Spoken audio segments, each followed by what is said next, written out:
Ya, assalamualaikum warahmatullahi wabarakatuh. Ketemu lagi dengan saya. Di sini kita akan mempelajari materi baru yaitu mengenai struktur atom. Di part 1 ini kita akan mempelajari mengenai perkembangan teori atom. Selamat menyaksikan.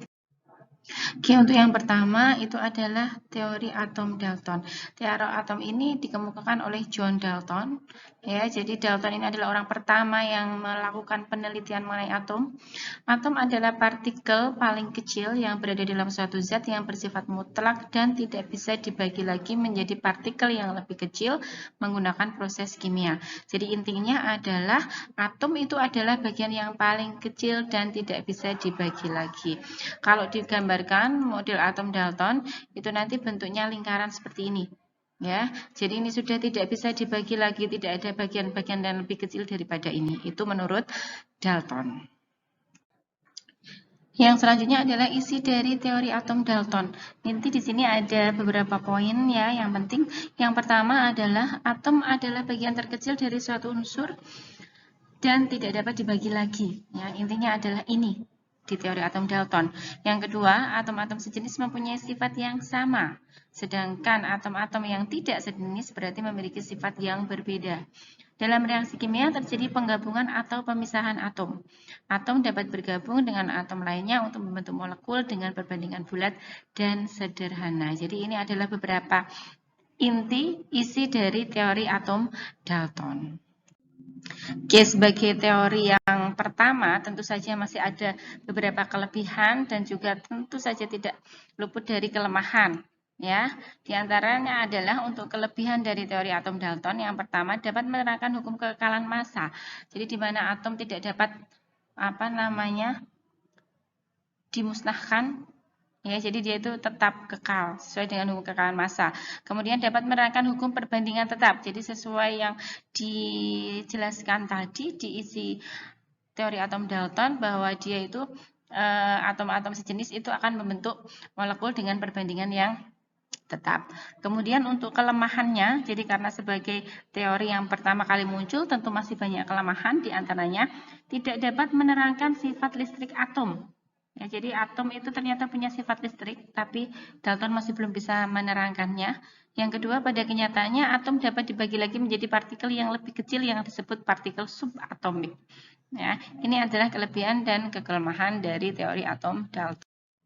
Yang kedua itu adalah teori atom Thomson. Jadi setelah Dalton itu muncul J.J. Thomson ya yang memperbaiki teori atom yang dikemukakan oleh Dalton. Menurut Thomson, atom adalah bola masif bermuatan positif yang di dalamnya tersebar elektron sehingga keseluruhannya bersifat netral. Ya, jadi kalau kita gambarkan itu nanti bentuknya seperti ini ya. Ini adalah bola secara keseluruhan nanti netral. Jadi bolanya itu sini ada muatan positif di sini, kemudian ada elektron yang tersebar di dalamnya. Elektron bermuatan negatif tersebar di dalamnya. Jadi nanti kalau secara keseluruhan itu dia bersifat netral. Ya.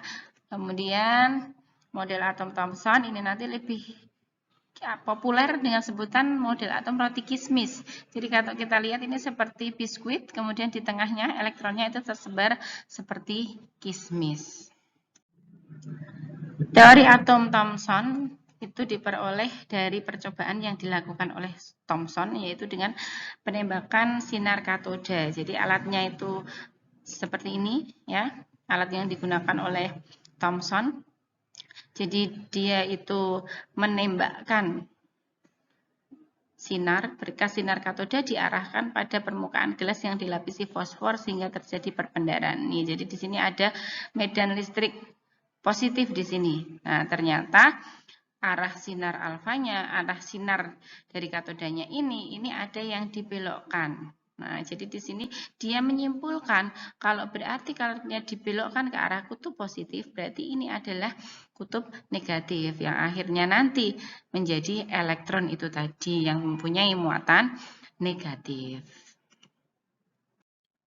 Adapun isi dari teori Thomson adalah, jadi ada beberapa poin di sini. Yang pertama, atom bukanlah bagian terkecil dari suatu zat, ya, karena tadi kita lihat ternyata di dalamnya itu ada elektronnya. Jadi di dalam atom itu ada elektronnya. Kemudian massa elektron atom lebih kecil dari massa atom, ya, karena tadi elektron itu tadi ya. Kemudian yang ketiga, secara keseluruhan atom bersifat netral. Hal ini dikarenakan muatan atom positif dan negatif yang ada pada atom sama dan suatu atom tidak memiliki muatan positif dan negatif yang berlebihan. Jadi jumlah positif negatifnya sama, maka dia nanti bersifat netral secara keseluruhan. Kemudian atom dengan muatan positif akan tersebar secara merata ke seluruh bagian atom. Kemudian atom itu dinetralkan oleh elektron-elektron yang tersebar di antara muatan positif ya. Jadi tadi secara keseluruhan dia muatannya netral. Adapun kelebihan dan kelemahan dari teori atom ini adalah kelebihannya yang pertama dapat menerangkan adanya partikel yang lebih kecil dari atom yang disebut partikel subatomik. Jadi tadi kelemahan dari Dalton ya, teori atom yang sebelum Thomson itu dia tidak bisa menerangkan, tapi ternyata Thomson ini bisa menerangkan. Kemudian dapat menerangkan sifat listrik. Jadi tadi ada muatan positif dan negatif tadi ya. Kemudian untuk kelemahannya, teori atom Thomson tidak bisa menjelaskan bagaimana susunan muatan positif dan jumlah elektron yang ada di dalam bola. Jadi dia hanya menyebutkan kalau di situ ada elektron yang tersebar.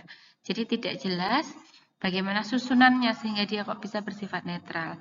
Kemudian yang kedua, inti atom tidak dapat dijelaskan. Jadi di situ belum ada yang namanya inti atom. Ya. Yang ketiga itu adalah teori atom Rutherford. Jadi ini nanti juga penyempurnaan dari teori atom yang sebelumnya dikemukakan oleh Ernest Rutherford. Ya, jadi menurut Rutherford, atom terdiri atas inti atom bermuatan positif dan elektron bermuatan negatif bergerak mengelilinginya. Jadi ternyata dia sudah bisa menemukan adanya inti atom ya, yang tadi di teori atom Thomson itu belum bisa disebutkan. Jadi kalau kita gambarkan itu nanti model atomnya ya. Model atom Rutherford, lihat di sini ada inti atom, ini inti atom bermuatan positif, kemudian elektron di sini bermuatan negatif ya, nanti dia bergerak mengelilinginya. Ya, atau kalau kita gambarkan nanti seperti ini. Jadi tiap elektron ini ada lintasannya. Ya, itu adalah penggambaran dari model atom Rutherford. Adapun isi dari teori atom Rutherford adalah intinya yang pertama, atom adalah bola yang berongga, terdiri dari inti atom yang bermuatan positif dan elektron yang bermuatan negatif mengelilingi atom. Massa atom terletak pada pusat inti atom. Kemudian atom memiliki sifat netral karena tadi ya muatannya yang di inti positif sedangkan elektron di luarnya negatif, jadi nanti sifatnya secara keseluruhan netral.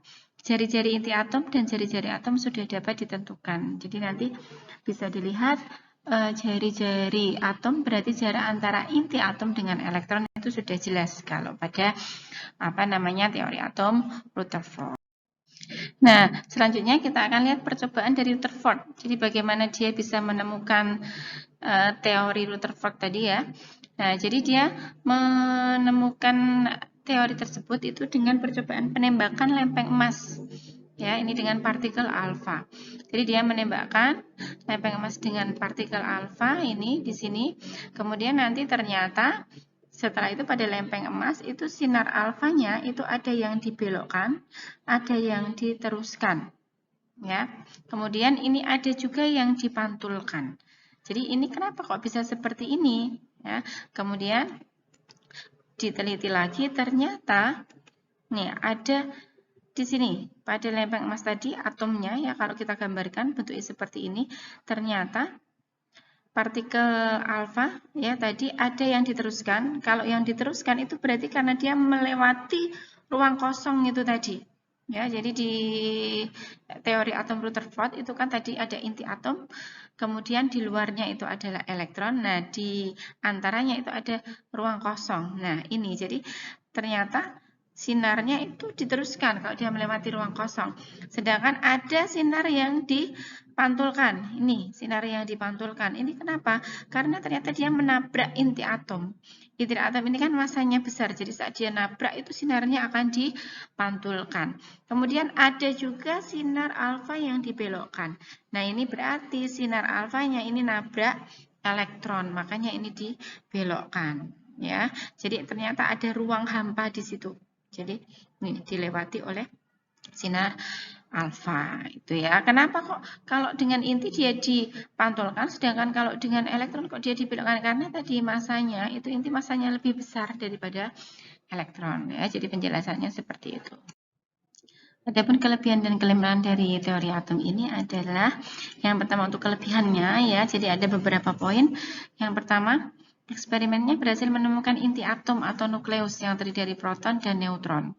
Kemudian model atom Rutherford berhasil menggambarkan arah gerak elektron bermuatan negatif. Jadi kalau tadi di Thomson itu posisi elektronnya acak, kalau di Rutherford ini sudah jelas posisinya seperti apa. Kemudian menemukan jari-jari atom. Jadi tadi jarak antara inti atom dengan elektron itu kita namakan sebagai jari-jari atom. Menemukan inti atom yang sangat kecil dan elektron yang ringan, namun konsentrasi pada hampir keseluruhan massa atom. Lebih mudah dimengerti, khususnya dalam penggambaran struktur atom yang rumit. Jadi tadi kalau kita lihat gambarnya itu lebih mudah dimengerti, letak elektronnya di mana, inti atomnya di mana, gerakannya seperti apa ya. Kemudian untuk kelemahannya tentu saja masih ada kelemahan. Yang pertama, tidak ada penjelasan tentang spektrum garis atom hidrogen. Jadi dia belum bisa menjelaskan. Model ini tidak memberikan penjelasan stabilitas atom dan alasan elektron tidak dapat jatuh ke inti atom. Jadi secara teori itu kalau elektron itu berputar terus-menerus mengelilingi inti, maka lama-lamanya energinya akan habis. Jadi saat energi habis itu harusnya elektronnya itu jatuh ke inti, tapi ternyata tidak. Elektron bermuatan negatif yang mengelilingi inti dapat membentuk spiral dan jatuh ke inti, namun faktanya elektron tetap stabil di lintasan. Jadi dia belum bisa menjelaskan mengapa ini bisa terjadi. Oke, untuk yang keempat itu adalah teori atom Bohr. Jadi ini lebih sempurna lagi ya daripada yang sebelumnya Rutherford. Ini disampaikan oleh Niels Hendrik David Bohr atau biasa dikenal dengan Niels Bohr. Menurut Bohr, atom terdiri dari inti yang bermuatan positif dan elektron yang bermuatan negatif bergerak mengelilinginya dalam lintasan-lintasan tertentu. Jadi ternyata ada lintasan-lintasannya ya. Jadi model atomnya seperti ini. Ya, kalau kita gambarkan lihat di sini inti atom di sini, kemudian ini ada garis lingkaran, ini adalah lintasan-lintasannya. Jadi tiap elektron itu punya lintasan sendiri-sendiri. Ya, lintasan ini nanti yang disebut dengan kulit atom. Jadi yang paling dekat dengan inti nanti kulit pertama, yang kedua ini kulit kedua, selanjutnya keluar lagi itu kulit yang ketiga. Jadi sudah ada pembagiannya, ternyata ada kulit-kulitnya. Jadi tidak hanya satu lintasan tapi ada kulit-kulitnya dan tiap kulit itu ada isinya elektron dengan jumlah yang berbeda. Ya, adapun isi dari teori atom Bohr adalah yang pertama, atom terdiri dari inti atom yang bermuatan positif dan dikelilingi oleh elektron yang bermuatan negatif di dalam suatu lintasan. Jadi tadi ada lintasannya sendiri-sendiri. Kemudian elektron bisa berpindah dari satu lintasan ke lintasan yang lain dengan menyerap atau memancarkan energi sehingga energi elektron atom itu tidak akan berkurang. Jadi ini yang menjawab dari kelemahan Rutherford tadi ya, kenapa kok elektron tidak jatuh ke inti. Jadi ternyata ada penyerapan dan pemancaran energi sehingga energinya stabil. Kemudian yang ketiga, jika berpindah ke lintasan yang lebih tinggi, elektron akan menyerap energi. Ya, jadi kalau dia naik lintasannya pindah, itu nanti dia akan menyerap energi, sedangkan kalau ke lintasan yang lebih rendah, dia akan memancarkan energi. Kedudukan elektron-elektron pada tingkat-tingkat energi tertentu disebut kulit elektron. Jadi itu tadi ada kulit-kulitnya. Oke, yang ini adalah percobaan yang dilakukan oleh Bohr ya. Di sini ada sumber tegangan ya, kemudian dia memancarkan sinar hidrogen di sini, kemudian diarahkan ke prisma, ternyata ini nanti ada pemisahan cahaya. Ini membentuk spektrum garis hidrogen ya.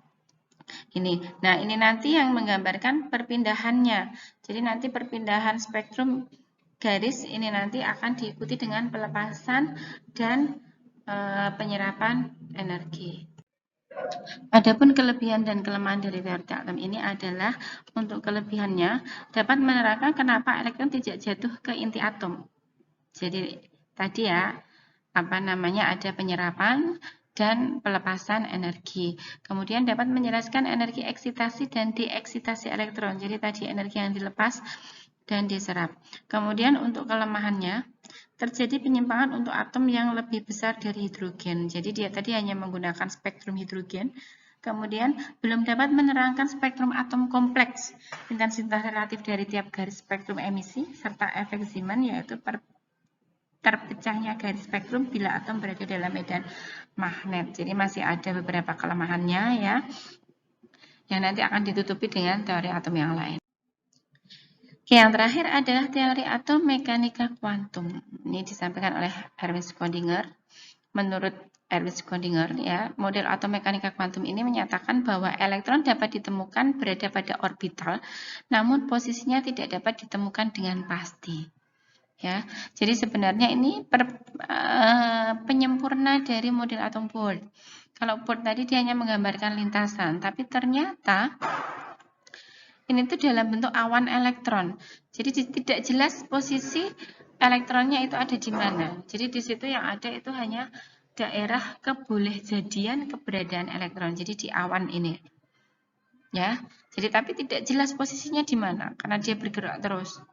Ya, jadi kita tidak bisa tahu posisi elektron di mana, hanya kita bisa memperkirakan kira-kira dia ada di mana. Tapi letak pastinya itu tidak bisa. Adapun isi dari teori atom Bohr adalah poinnya yang pertama, elektron mengitari inti atom dan berada pada orbital-orbital tertentu yang membentuk kulit atom. Jadi sebenarnya hampir sama dengan pada Bohr ya, ada orbital-orbitalnya.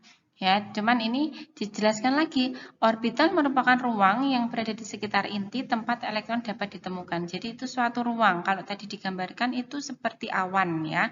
Itu suatu ruang. Jadi tidak jelas di mana. Pokoknya ada di ruangan itu.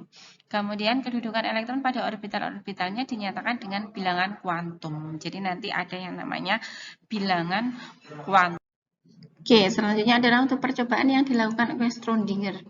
Jadi Schrödinger ini nanti dia menggabungkan antara prinsip ketidakpastian Heisenberg dengan teori gelombang partikel de Broglie. Ya, jadi di sini dia menyampaikan bahwa nanti elektron itu mempunyai sifat sebagai gelombang sekaligus sifat sebagai partikel. Jadi di sini kita lihat gelombang jadi arah gerakannya seperti ini atau partikel seperti ini, makanya dia tidak bisa ditentukan dengan pasti letaknya seperti apa, ya letaknya di mana maksudnya.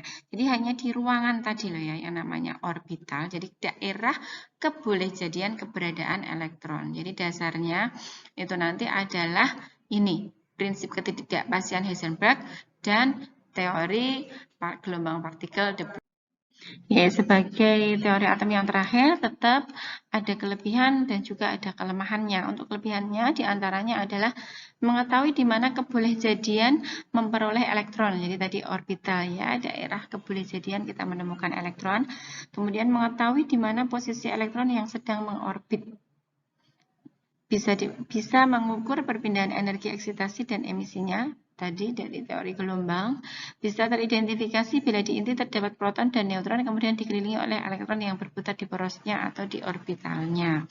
Ini kelebihannya, sedangkan kelemahannya hanya mampu diterapkan dengan cara eksak untuk partikel dalam kotak dan atom dengan elektron tunggal.